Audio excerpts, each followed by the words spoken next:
Prime Minister Muhyiddin Yassin still enjoys a high approval rating at 67% in the recent poll by Merdeka Center, suggesting a growing optimism for the leader of Perikatan Nasional coalition. However, the survey showed a clear split on the administration as a whole as the nation struggles to find the footing in securing a clear stability in the government in the midst of the emergency. Hi, this is Norman Goh and you're listening to Bicara Minggu Ini. In this episode, I am speaking to Dr. O.E. San, a senior fellow at the Singapore Institute of International Affairs, who was once a political secretary and advisor to the former Prime Minister Najib Abdul Razak. As we try to decipher the peculiarity of the polls by Merdeka Center, despite the kerfuffle by several ministers in Muhyiddin's cabinet, he is set to continue to be comfortable amidst the noise in the Malaysian political landscape. In another matter, Abdul Hamid Bado bid farewell as the Inspector General of Police on May 4th, and the new IGP is Akram Sani Abdullah Sani, taking over the helm of the police force. Hamid, however, made an explosive allegation about the interference of the executives, accusing the politicians for meddling in the works of the police. Although these allegations are not new, this confirms the long ongoing rumors that the political masters have had hands in the law enforcement. How do we read in between the lines of the polls on Malaysian politics, and what future holds for the law enforcement in the country?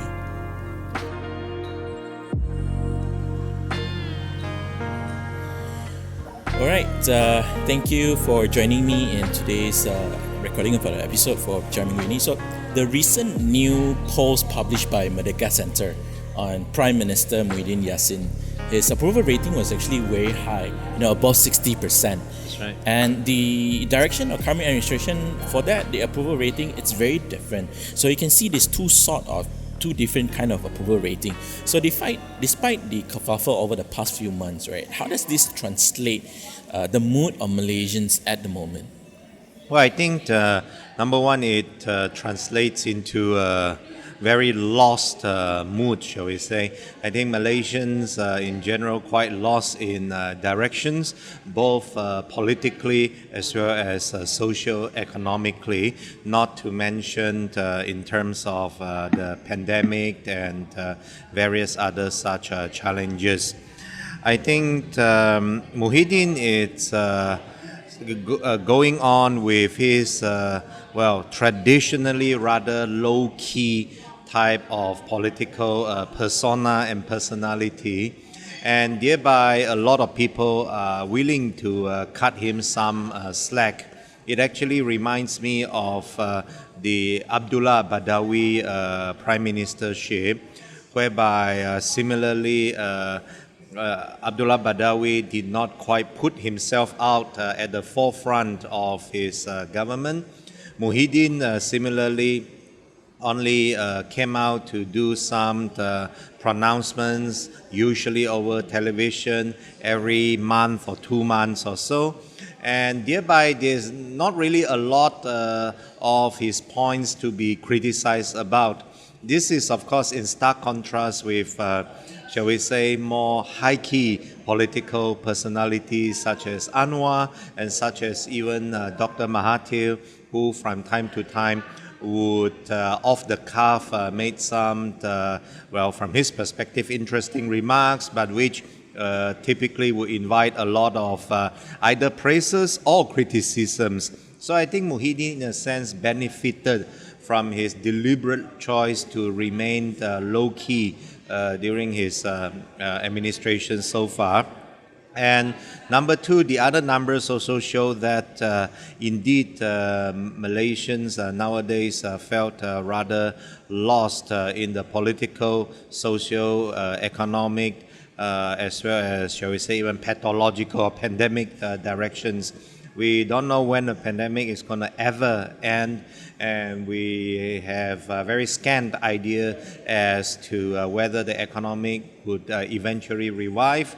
And politically, it would appear that the elites going on with their political struggles, while the rest of the populations do not have a lot to say. So with Muhyiddin's calculated risk of painting himself as the underdog compared to the political elites, the struggle between who's going to be the prime minister next. So this will actually be a way for him to even a longer survival for him within this fluid political landscape in the country. I think a lot of people underestimated Muhyiddin's his political will to stay on as prime minister. I think when the Sheraton move happened, perhaps a large number of people, number one, was feeling that it was a backdoor government. Number two was thinking that perhaps Muhyiddin will actually not last very long. But I think if you look at his political career over a longer period of time, shall we say, since the 1970s and so on, Muhyiddin, I think, could or would prove himself to be a very flexible political personality. I still remember vividly, he was once a very powerful Menteri Besar, for example, in a very powerful state, Johor. And then he was conspicuously promoted, but I think actually demoted to a federal ministership. Yeah, it was just youth and sports minister. That's right, youth and sports, and then I think later on agriculture and so on. But Muhyiddin bin Muhyiddin, he did not mind that. He simply took on those portfolios. Well, later on, of course, he became deputy prime minister, right? But after he was fired by Najib, and then went into the opposition even, right? And then when the Perikatan Harapan came to power again, they offered him a ministership and no more deputy prime ministership. And lo and behold, Muhyiddin took it again. And then when the opportunity presented himself after Sheraton move, he also did not hesitate to take on the prime ministership. So I think this flexibility and by extension the staying power of Muhyiddin has been greatly underestimated, and now we are seeing it blossom into its full extent. Namely, Muhyiddin, by continuing to remain low-key, unconspicuous, and therefore uncontroversial, would perhaps like to prolong his premiership for quite some time to come. So which means this will also present quite a huge hurdle for Perikatan Harapan trying to regain power through the upcoming general elections. And we also cannot deny that UMNO and Barisan Nasional is also looking to take the helms, and also this sort of Malay party dominance between Bersatu and UMNO. But looking at the latest Invoke study, right? We try to segue into that particular part, and more Malaysians are adopting a wait and see approach in terms of their support to any of the three political coalitions, namely Perikatan Nasional, Barisan Nasional, and Perikatan Harapan. The large percentage of 51% are showing that they are taking a wait and see, and which means it becomes anyone's game. While PN is still leading by nearly above 15%, 16%. But there's this barometer showing that there is a growing trust deficit towards political parties and politicians. Well, these are very confusing times, I think, both for the politicians as well as for the voters.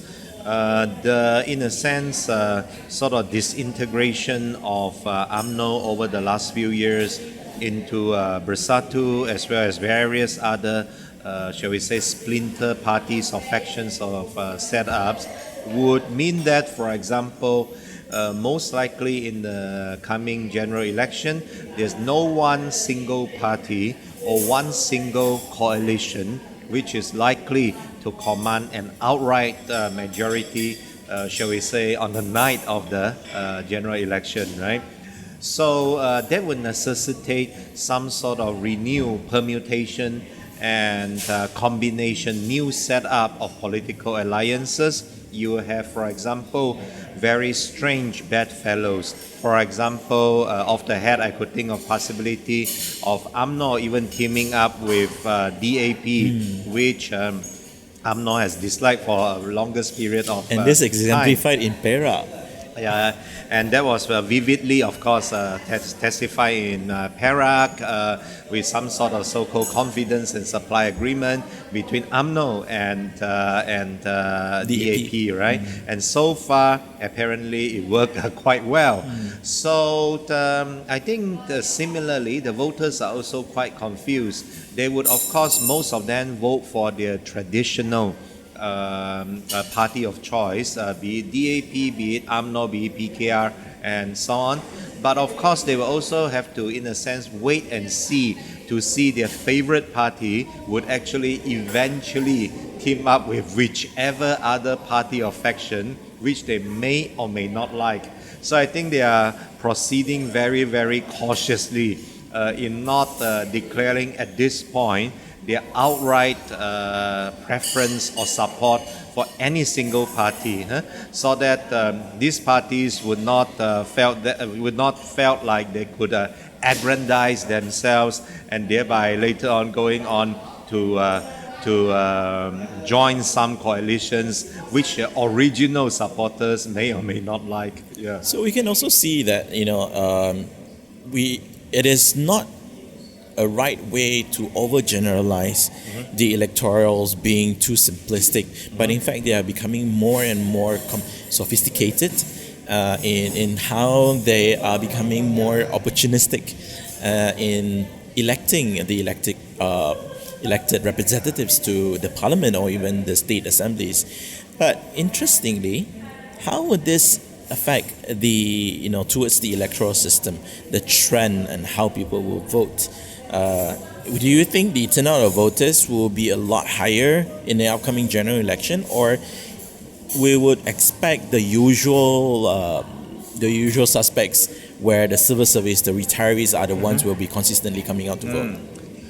Well, number one, I think the support or dislike of certain personalities, political personalities, especially in an opinion survey, as well as their preferences for certain parties or coalition and so on, that does not, of course, automatically translate into seats won by either a party or a political personality, because, well, we have a first past the poll type of parliamentary election set up, whereby even though you might have won a plurality of votes in a certain constituency, but you might not win outright and so on.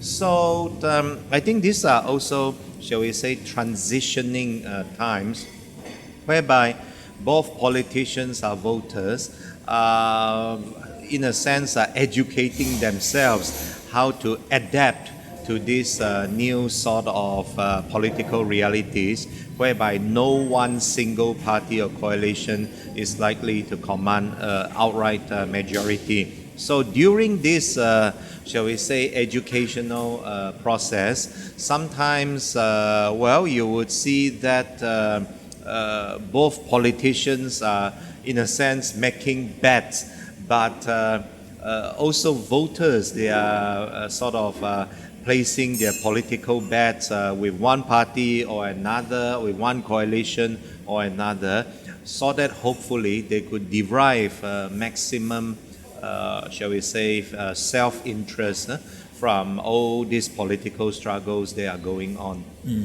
One of the kerfuffle made by the Perikatan Nasional administration was the implementation of Undi 18. So PN has been playing kind of like a hide-and-seek attitude when it comes to the implementation of Undi 18. And yet both UMNO and Barisan Nasional and Pakatan Harapan were pressing the current administration to implement it immediately. Both wanted to be heroes. However, the administration pins the blame on the election commission. So in your view, who is responsible actually? Or are they playing Tai Chi again? Well, number one, I think there are genuine technical difficulties in, for example, immediately rolling out this Undi 18 initiative, because, sometimes many different citizens, they use many different types of documents to prove their identities.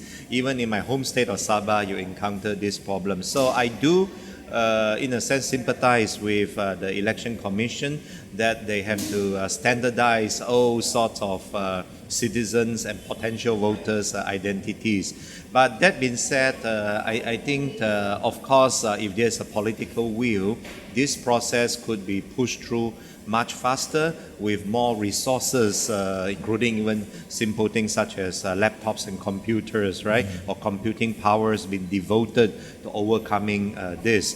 So I think the current government led by Perikatan Nasional, perhaps they don't quite see this Undi 18 initiative being beneficial to them electorally in the next general election, for example.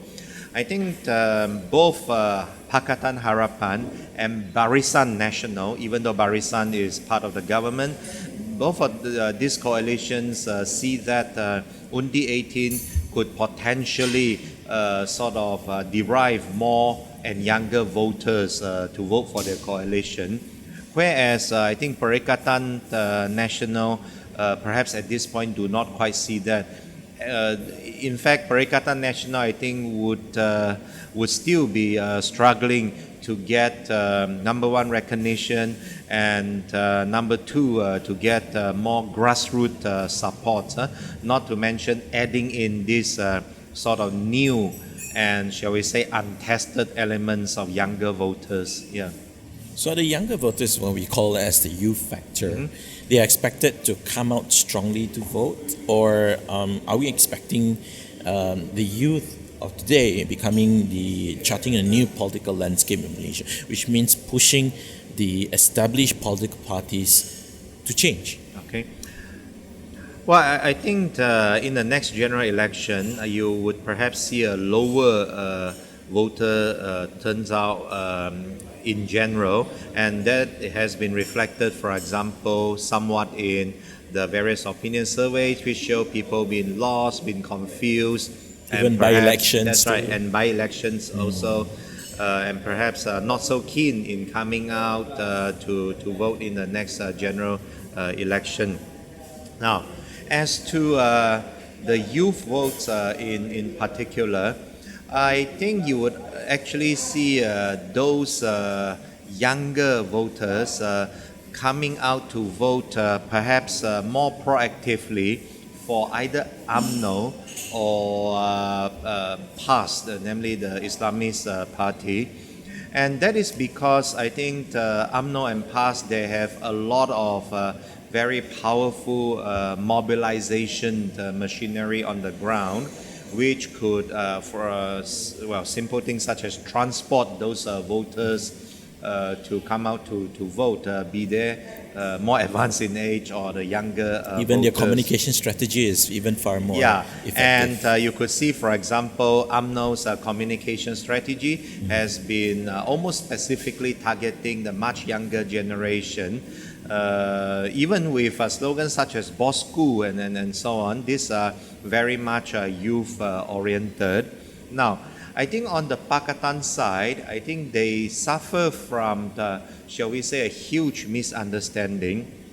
In the 2018 general election and perhaps previous general elections, indeed you saw a lot of young voters voted for Pakatan.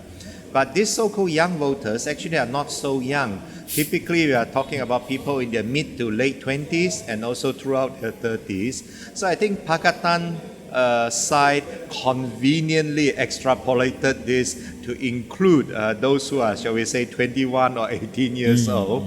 I think they are in for a rude awakening and surprise when they found that people who are younger in age, or voters who are younger in age, those who are staying in a more urban setting, even though they are more, shall we say, attuned to all this new technology and so on, but they are using the new technologies, the social media platforms, to sell their online products. I think gone are the days when you will find these very enthusiastic youngsters volunteering to do online propaganda for Pakatan. I think if you don't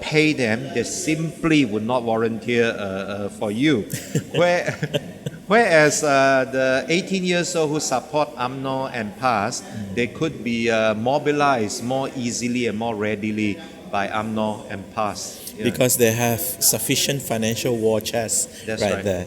So moving on away from the political landscape in the country, I would really want your view. What is your view and of the current tell-all by the former IGP Tan Sri Abdul Hamid Bado, alleging that the political masters are meddling in interfering in the police force? I think recently the retired IGP's very stunning allegations are, frankly speaking, not surprising and not new.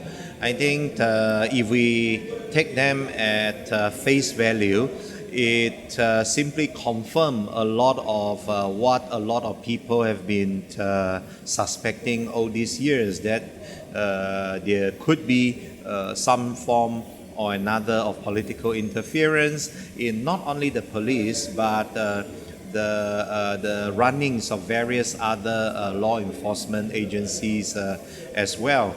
So in that sense, I think many people actually felt quite elated that their long-time suspicion has finally been vindicated by none other than, at least at that time, the sitting IGP of the day. Yeah.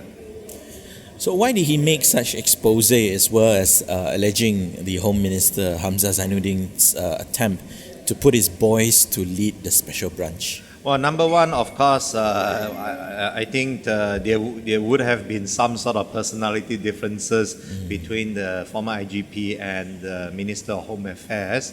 And number two, I think the former IGP has long been known to have a very independent streak, to have spoken his mind in more than one occasions on various issues, ranging from corruption to various other issues within and outside of the police force. So I think quite a lot of people would actually miss this IGP because it's very refreshing to have the top law enforcement officer of the country to tell you what actually are some of the difficulties faced by his colleagues and himself. So do you think the Home Affairs Minister and the new IGP will take action against him? Well, number one, I think in this country, I cease to be surprised by any sort of either political or other sort of maneuverings. So, but any action to be taken against this IGP would of course come at a political cost, because he appears to have quite a huge level of support from people who, again, as I said, feel quite elated of being confirmed in their long-time suspicion. So the interference, like what you mentioned earlier, interference from politicians and executives in the work of the police, as well as law enforcement, they are not new. So from your view, how has it been in Malaysia over the last decade? Sorry, I didn't quite catch The interference of politicians in the work of the police itself is not new. So what is your view? Has it been in Malaysia over the last decade? Well, we inherited quite a legacy, right? Yeah, quite a legacy, and also our sort of separation of civil service versus political appointments from the British. But well, when this sort of separation is practiced in the United Kingdom, typically there's some sort of gentlemanly behavior of, for example, political appointees refraining from overly interfering in the civil service, or in this case, law enforcement agencies and so on. But if this sort of gentlemanly behavior is absent, especially in a developing country scenario or settings, well, then of course there's scarcely anything which could sort of check and balance upon political appointees interfering not only in the law enforcement agencies but also in civil service workings in general. And the IPCMC bill was tabled during Pakatan Harapan's time and later replaced with the IPCC bill. And until today, it has not been passed. So what do you say about the overarching powers of the Home Minister as well as the Prime Minister over the police force? Well, the Prime Minister is the head of the cabinet and is therefore extremely powerful, especially after the 1990s when the then Prime Minister Dr. Mahathir, in a sense, concentrated a lot of power in the hands of the Prime Minister, who at least for one stretch was also happens to be the Home Minister, and thereby a lot of power aggregated in the hands of the Home Minister as well. So I think this legacy has carried on since then for more than 30 years, such that nowadays, the Home Minister and IGP, although in theory they would have their different sets of powers and so on, but in reality these two sets of powers, they very often intersect with each other. Problem with the blurred lines in between. Yeah, so when the IGP of the day perhaps does not see eye to eye with the Minister of Home Affairs, then sometimes you would have this sort of fallouts, and sometimes the fallouts will become public, as we saw over the last few days. Last but not least, with the new IGP Akrisani taking the helm, what can we expect next? Will there be further crackdown on dissent and government critics? It would appear that over the last year, since the Sheraton move, the government has having an increasing grip on freedom of the press and freedom of speech in general, as was recorded, I think, in the various international rankings, which show that these sort of freedoms deteriorated over the past year.